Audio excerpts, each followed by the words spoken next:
So, jadi kita akan nge-review sebuah case study dengan data impression terbesar se-LinkedIn, yaitu adalah case study gue sendiri.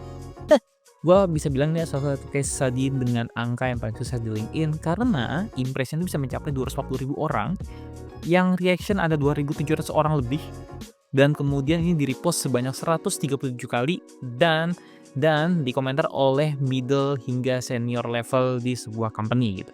Mulai dari CMO, Product Design Strategist, ex-McKinsey, Growth Marketing Head, dan juga masih banyak lagi gitu. Tapi apa sih yang membedakan case study ini dengan case study lainnya di luar sana gitu? Kenapa ini bisa rame banget gitu? Nah, kita akan coba bahas bareng-bareng. Nah, kenalin, nama gue adalah Nida Frisman, saya adalah seorang product manager, sudah berpengalaman selama 2 tahun lebih di bidang product, dan gue juga memiliki background pengalaman sebagai UX researcher selama 1 tahun. Dan di saat yang bersamaan, karena gue adalah seorang UX researcher, gue juga punya pengalaman cukup solid lah untuk ngebikin sebuah riset gitu, dan ilmu yang lebih berkembang di bidang produk.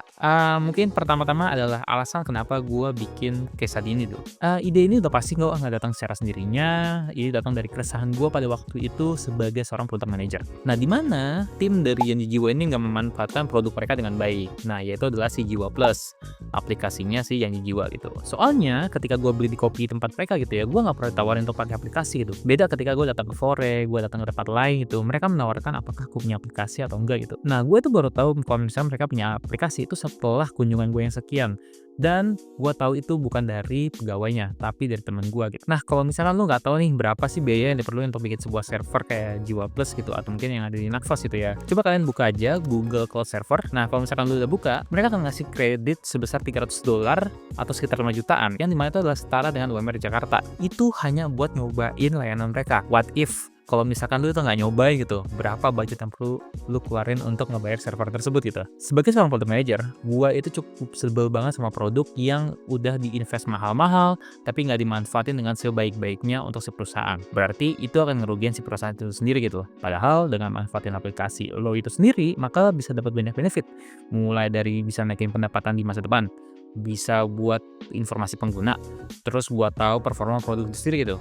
Nah, karena keresahan tersebut, gue bikinlah keresahan itu ke dalam sebuah case study gitu, yang pada akhirnya sebenarnya sih bikin gue kaget juga gitu ya. Kalau misalkan potensi kerugian dari Jiwa Plus itu kalau misalkan nggak dibenerin, itu bisa mencapai 62,5 M setiap tahunnya gitu. Nah, ayo kita coba review si case study-nya. Ya, jadi ini adalah case study-nya, sebuah cara untuk ningkatin profit yang Jiwa sekitar 375 miliar dalam 5 tahun. Nah, point of view ini gue ambil karena gue ingin nge-hook orang yang lebih senior daripada gue pada waktu itu. Dan kenapa ini works buat orang yang lebih senior gitu? Karena kita ngomongin duit di sini. Orang-orang yang biasanya ngomongin user experience, user interface, itu biasanya ada di junior atau mungkin fresh graduate gitu. Nah, ketika lo mau naik kelas menjadi senior atau mungkin di mid level gitu ya, yang lebih strategik, lu tuh harus mulai berpikir untuk gimana caranya ningkatin profit. Dan oleh karena itu, karena gue waktu itu masih junior dan gue mau belajar menjadi mid level atau mungkin senior gitu ya, gimana cara mereka berpikir, proses berpikir seperti apa, gue ngambillah tema yang meningkatkan revenue. Dan ternyata ini works buat orang-orang yang lebih senior. Kalau misalkan nggak percaya, lihat aja komentarnya seperti apa gitu. Nah, kemudian gue bikin yang lebih shocking lagi gitu. Tadi gue ngomongin 325 miliar dan gue kasih tahu kalau next di halaman selanjutnya di sini duit yang dibayarin sama si Janji itu sekitar sekian miliar loh per 2025-nya. Kalau per tahunnya ada di 62 miliar. Dan tuh bisa bertumbuh. Ini sengaja gue highlight biar ya sekali lagi ini buat nge-hook gitu. Ketika kita ngomongin duit, semua orang pasti akan matanya tuh kayak membesar gitu ya, pupil matanya gitu. Dan ini yang mau gue highlight di sini. Nah, kemudian ya gue coba untuk breakdown dulu lah. Kan gue nggak bisa dong kucuk-kucuk langsung tahu, oh lu kehilangan duit segini gitu. Ini yang mungkin ketika pada waktu itu yang menurut gue cukup berat untuk dicari tahu gitu, karena gue harus research. Gitu, gue mulai dari berapa banyak sih transaksi yang dilakukan lewat ojol. Karena kan gue mau ngomongin dari sisi aplikasi ya. Dan kalau misalnya gue ngomongin dari penjualan retail yang ada di store, gue nggak mungkin tahu gitu. Nah, kalau misalkan gue ngambil data-data yang ada di internet gitu ya, gue tahu kalau misalkan si Yanju ini punya unit sekitar 1.100 unit gitu, dengan revenue setara 1,1 triliun, which is nih cukup besar. Dan dua angka ini pun sebenarnya udah cukup untuk gue bisa tahu seberapa dalam itu semua gitu perhitungannya.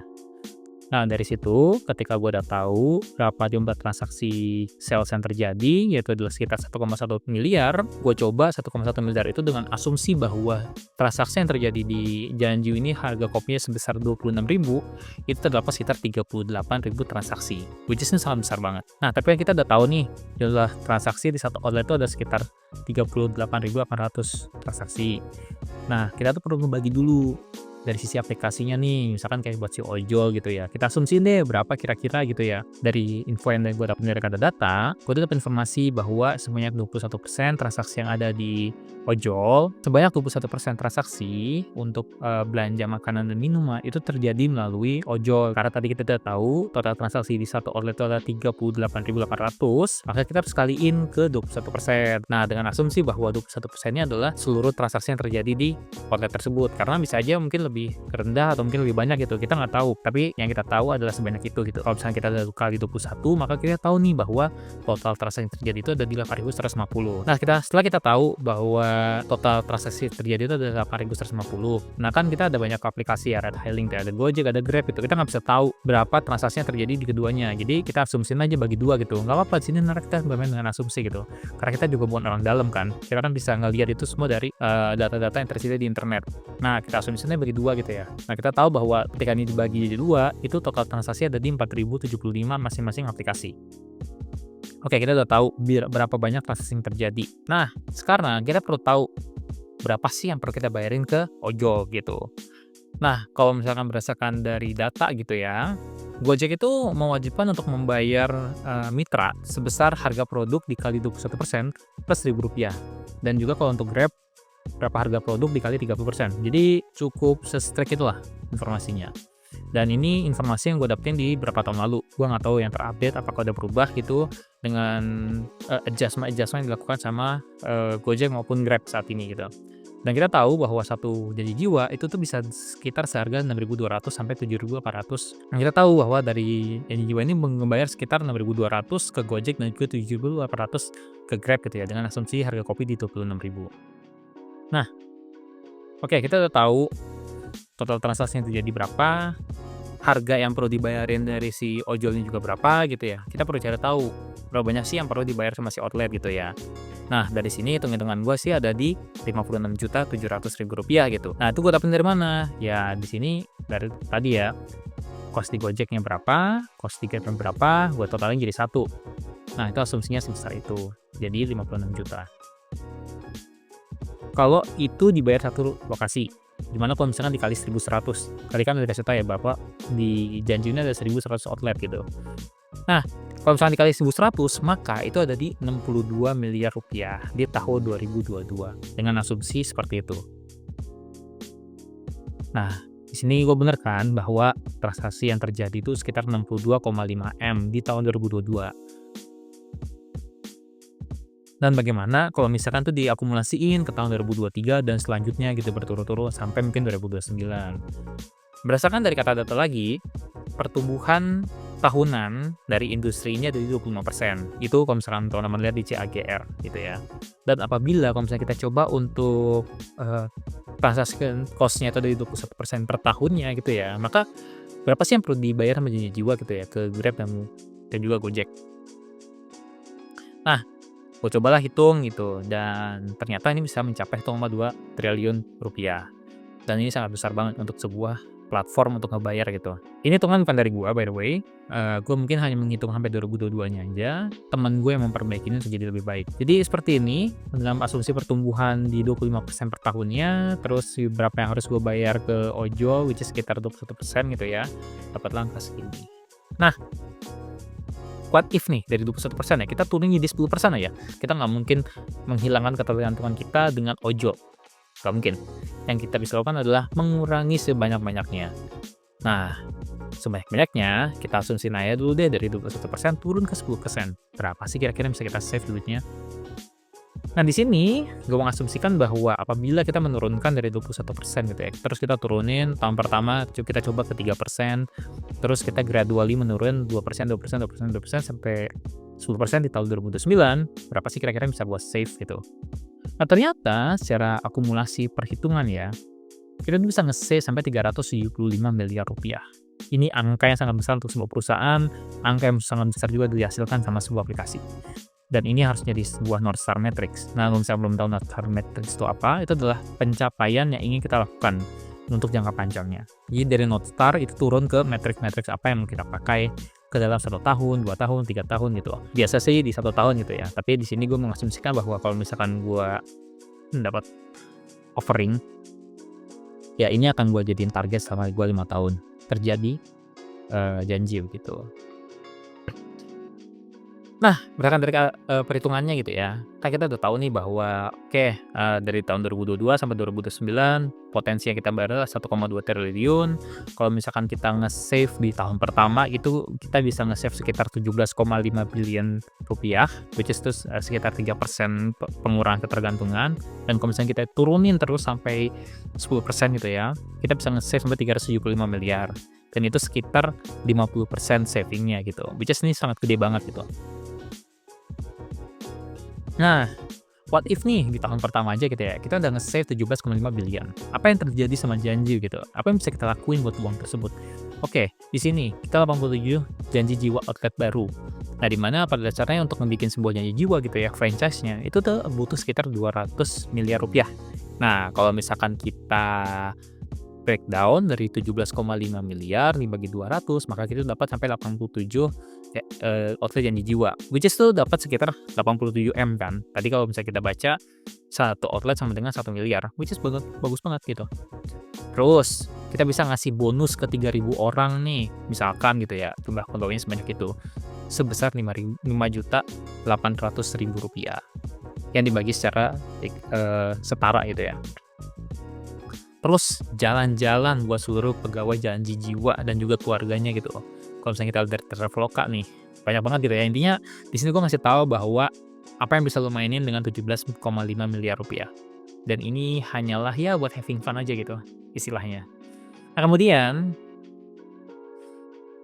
ini kan duit yang banyak banget gitu ya. Dan gimana sih untuk caranya untuk kita nggak terlalu rely sama ojol app gitu. Karena tadi gue udah bahas why-nya nih. Nah, sekarang kita bahas how-nya itu. Kita tuh harus fokus sama why-nya terlebih dahulu sih. Karena dengan kita tahu why-nya, maka kita bisa tahu nih how-nya tuh gimana cara nguranginnya. Kadang tuh orang kita terlalu fokus sama how-nya, sedangkan kita juga nggak tahu kenapa kita harus lakukan hal tersebut. Nah, itu yang harus menjadi acuan pertama ketika kita ngerjain sebuah case study seperti itu. Oke, masuklah kita ke dalam how-nya. Nah, di how, barulah gue ngejelasin bahwa kita harus pakai Jiwa Plus. Dan si Jiwa Plus ini adalah sebuah aplikasi yang udah ready sebenarnya di Play Store. Dan di App Store juga udah.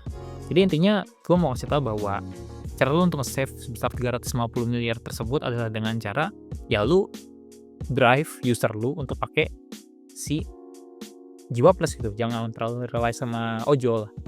Nah, oke, tadi gue udah kasih tahu cara yang kita gunain adalah Jiwa Plus.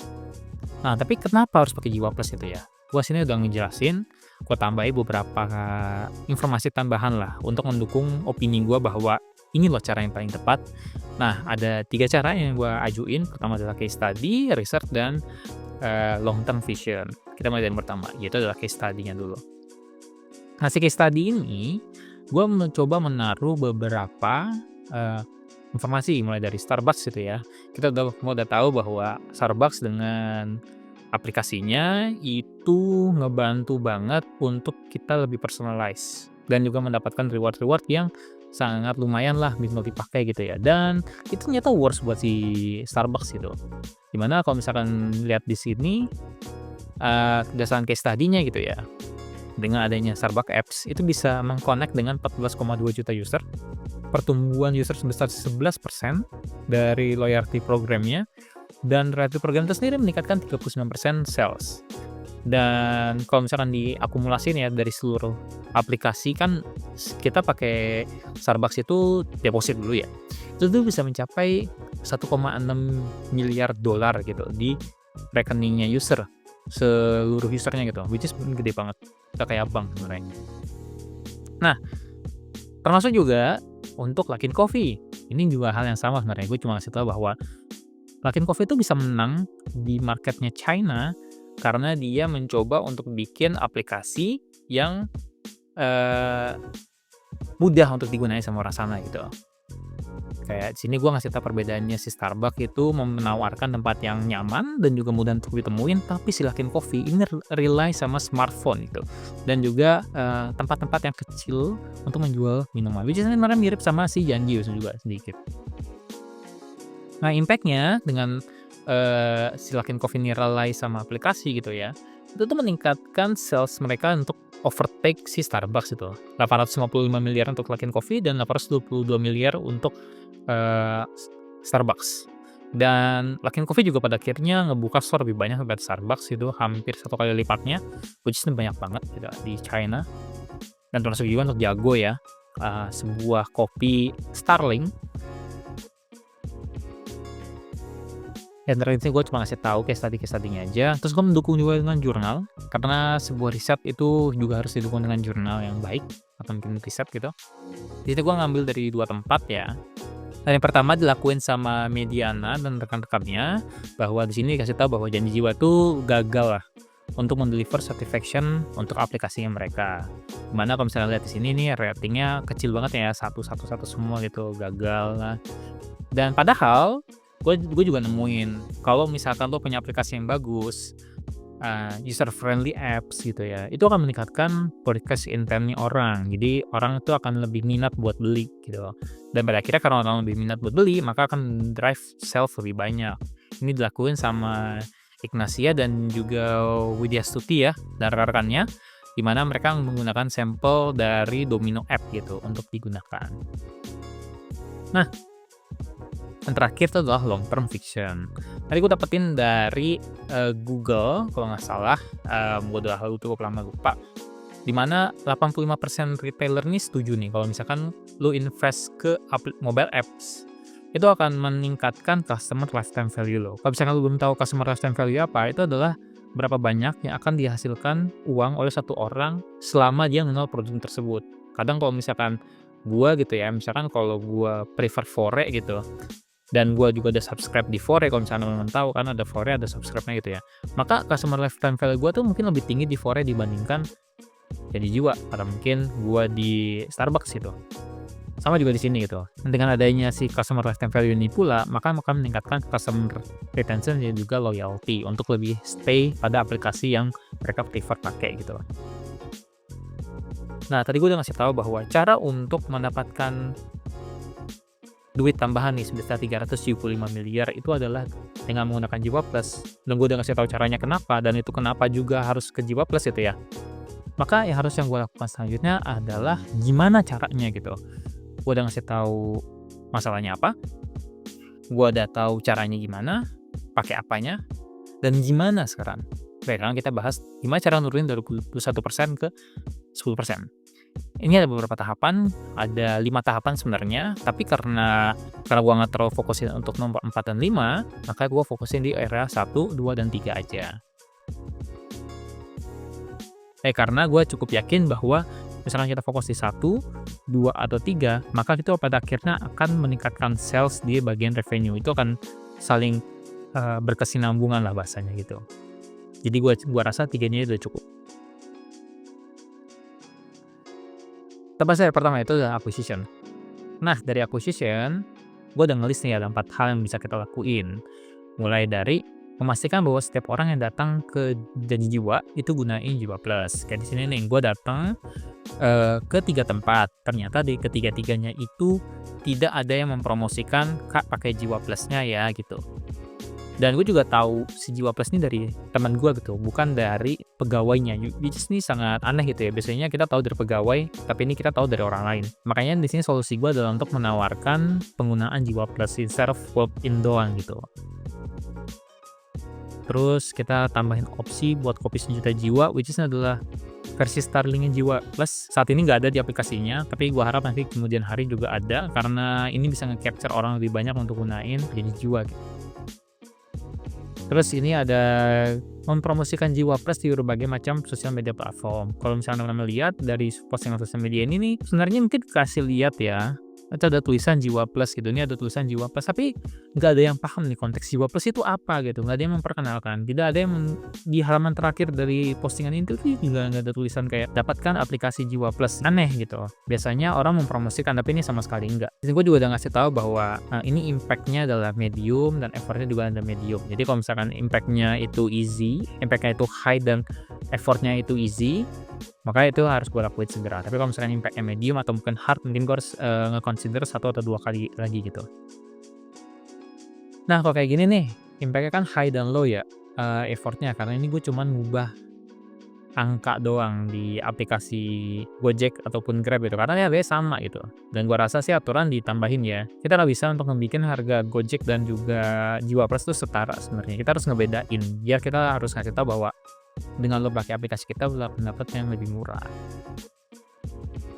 Sama juga di activation, gue cuma ngasih tahu cara untuk gimana untuk bisa lebih orang itu ketika dapat, masuk ke aplikasi Jiwa Plus, ketemu nih, apa sih yang bikin mereka harus pakai Jiwa Plus gitu. Karena ada banyak caranya, tapi aku mau cuma nge-submit 2 hal aja, yaitu adalah impact claim voucher dan juga cheaper price. Sebenarnya ini juga udah dilakukan di bagian awareness gitu ya.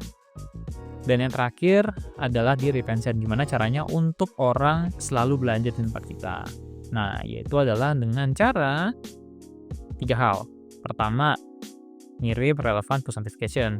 Nah, berdasarkan dari salah satu portfolio yang gue baca itu adalah punya Evan, which is teman gue yang ngebantu gue dalam membuat case study ini gitu ya.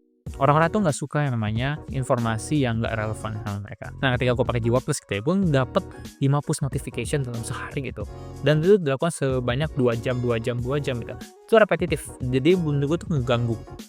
Padahal tuh sebenarnya kita cukup ngirim 2 kali aja sebenarnya maksimal. Itu pada saat lunch dan juga pas orang mulai lapar nih, yaitu udah sekitar jam 3, jam 4, jam 5 gitu. Itu ada waktu yang tepat menurut gua. Nah, intinya meningkatkan after order experience. Di sini gua ngerasa bahwa ketika gue belanja Jiwa Plus gitu ya, gue tuh selalu diberikan informasi bahwa gue dapat poin. Tapi gue nggak tahu gimana cara dapet poinnya gitu. Padahal sih seharusnya kita semua tahu gimana cara dapetin poinnya ya. Itu menurut gue aneh sih. Dan harusnya ada experience yang lebih baik kalau dari hal itu gitu. Dan terakhir di sini ada engagement program. Kenapa ini gue tulis impact-nya high dan juga effort-nya high?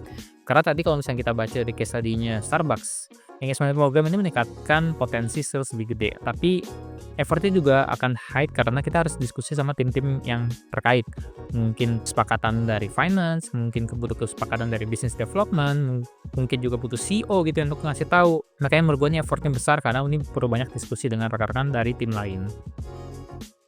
Nah, ini appendix cuman ya referensi-referensi yang gue bikinin lah gitu, biar nggak dibilang asal ngomong doang, jadi gue ada buktinya. Sama dan juga ini adalah, nah ini yang nulis nih, berarti itu adalah gue dan juga rekan gue, Evan Fabio, seorang atasan gue dulu ketika gue di Nafas, dan kini udah jadi teman gue juga. Bangga banget sama teman dia, dan ya, thank you teman-teman yang udah nonton video ini. Nah, jadi gitu aja case study yang gue buat, yang pada akhirnya ini di-like sama banyak orang. Gue gak expect sama angkanya, jujur selama 1 bulan gue selalu ngeliatin LinkedIn, gue nge-view semuanya, pendapat-pendapat orang, gue baca, ada yang ngechat gue secara pribadi, teman-teman gue pada suka, ada yang gak expect bahwa ini sampai sebanyak ini. Makanya gue bilang sebagai case study yang paling sukses di LinkedIn gitu. Nah, jadi begitulah impact yang gue hasilin dari case study ini gitu. Jujur gue agak kaget banget ternyata bisa mencapai impression sangat besar. Selain itu case study ini juga bisa mengantarkan gue kepada beberapa macam interview yang ada di perusahaan gitu. Nah, kalau misalkan kalian masih belum tahu apa sih itu product manager dan kenapa gue bisa sampai segitu keselnya sama aplikasi orang lain, coba cek video gue yang ini gitu. Dan sampai jumpa di video selanjutnya. Bye-bye.